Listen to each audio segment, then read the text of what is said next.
울산시장 선거 개입 사건 1심 재판부가 문재인 정부 청와대 인사들의 공모 혐의를 인정하면서 검찰이 윗선 수사를 재개할지에 관심이 모아지고 있습니다.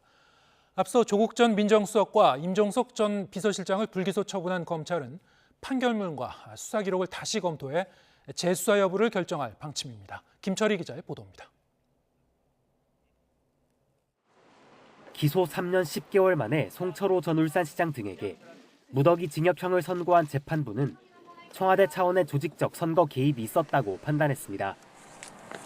송 전 시장 측에서 김기현 당시 시장 측근 수사를 청탁하자 백원우 전 민정비서관과 박형철 전 반부패 비서관이 범죄 첩보를 울산경찰청에 전달해 실제 수사로 이어지며 선거에 영향을 미쳤다는 겁니다. 1심 법원이 청와대 배우설의 실체를 인정하고 나서면서 검찰 수사가 이른바 윗선으로 뻗어나갈지가 관건이 됐습니다. 조국 전 민정수석과 임종석 전 비서실장은 송 전 시장의 당내 경선 경쟁자를 회유해 출마를 막았다는 의혹을 받았습니다. 검찰은 지난 2021년 여러 정황상 범행에 가담했다는 강한 의심이 든다면서도 확인 가능한 증거와 정황만으로는 혐의를 입증하지 못했다며 두 사람을 불기소 처분했습니다. 이에 대해 재판부 역시 증거가 부족하다며 같은 혐의를 받는 민주당 한병도 의원에게 무죄를 선고했습니다. 불기소를 뒤집을 결정적 근거 없이는 한 차례 이뤄진 수사를 번복하기가 까다로운 겁니다.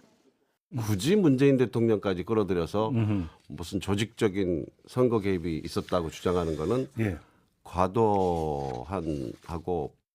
반면 청와대 첩보 하달에 따른 이른바 하명 수사 의혹은 당시 울산 경찰청장인 황운하 의원 등이 모두 징역형을 선고받아 재수사 불씨가 살아있습니다.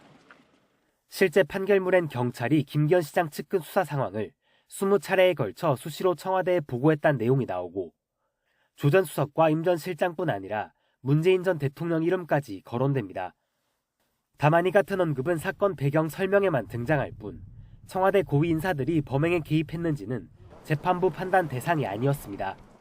더 이상 늦기 전에 수사가 중단되었던 문재인 전 대통령을 비롯한 임종석, 조국 이런 사람들에 대한 수사가 재개되어야 할 것입니다. 서울고검은 1심 선고 직후 공판에서 확보한 자료 등 수사 기록 검토에 착수했습니다. 이에 따라 이르면 내년 초 청와대 윗선의 수사 재개 여부가 결정될 수 있다는 관측이 나옵니다. YTN 김철입니다.